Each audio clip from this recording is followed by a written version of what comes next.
What's going on, guys? My name is John Elder from Codemy.com, and in this series, I'm going to teach you Python programming for 2019. All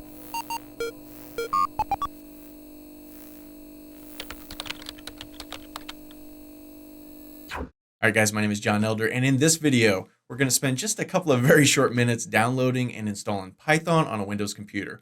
But before we get started, if you like this video and want to see more like it, be sure to smash the like button below, subscribe to the channel, and be sure to check out Codemy.com, where I have dozens of courses with hundreds of videos that teach you to code. Use coupon code YouTube to get $22 off membership. That's all my courses, videos, and books for a one-time fee of just $27, which is insanely cheap. So, like I said, I'm on a Windows computer.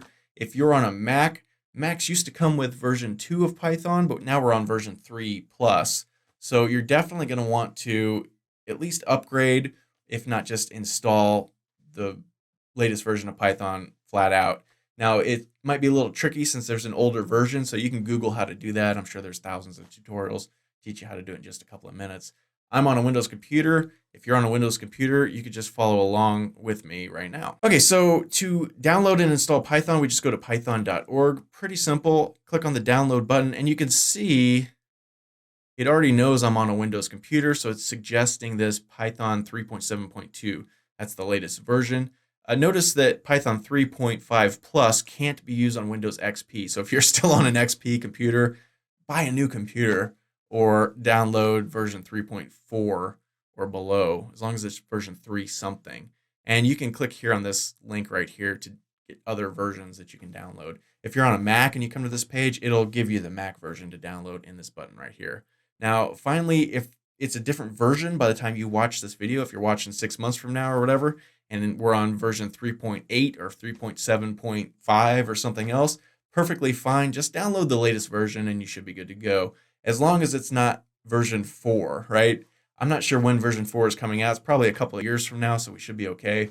But major upgrades like that, major updates from 3 to 4, 4 to 5, whatever like that, are usually big, huge things. And so the tutorials in this series may not apply to that version, but we got a long time till that happens, so that's no big deal. So go ahead and download this, or click the button at least.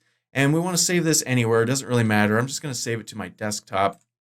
And it's a small file, I think 20 megabytes or something. It's already downloaded on my super fast internet here. So go ahead here and click this and run it.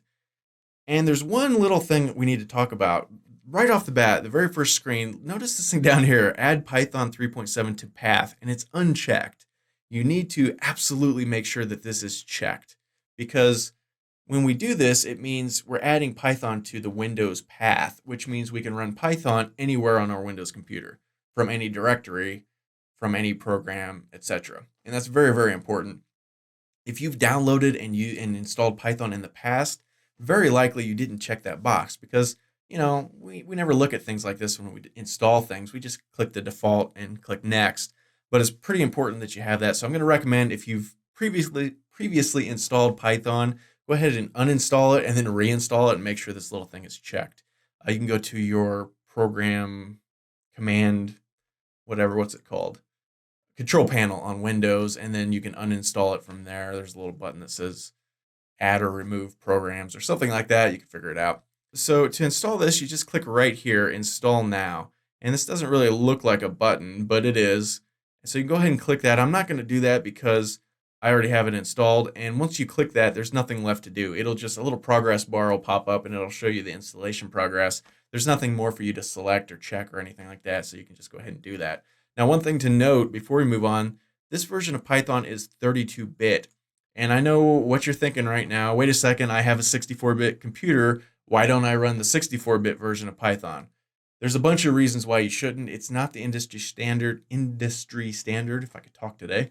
32-bit is what you want. It's what everybody uses. It works perfectly well on a 64-bit machine. You know it's the default because when we go to the download, that's the file by default they give us. It's just the one you want. So yeah, just don't, if you've previously installed the 64-bit version, I recommend you uninstall it and reinstall this 32-bit version. It's just the one you want. It's the one everybody uses. It's the most stable one that works well with all the tutorials out there, and it's definitely the one you want. So that being said, go ahead and click this install now, and then spend the next minute and a half waiting for it to install. And I'm going to go ahead and click cancel here. Are you sure? Yes. And that's it. Python is now installed on your computer. It should work right out of the box just like that. Very, very simple. And it takes like, a minute and a half to install, which is fantastic. Now, in the next video, we're going to look at command terminals, command prompts, terminals, and that's where we're going to actually run our Python code. Now, Windows has a couple of terminals. They have the PowerShell and the CMD terminal, but they're not very good for a bunch of different reasons. I'll talk about that in the next video. So I'm going to suggest another one that you can download totally free, and that's the one I'm going to be using throughout this whole course.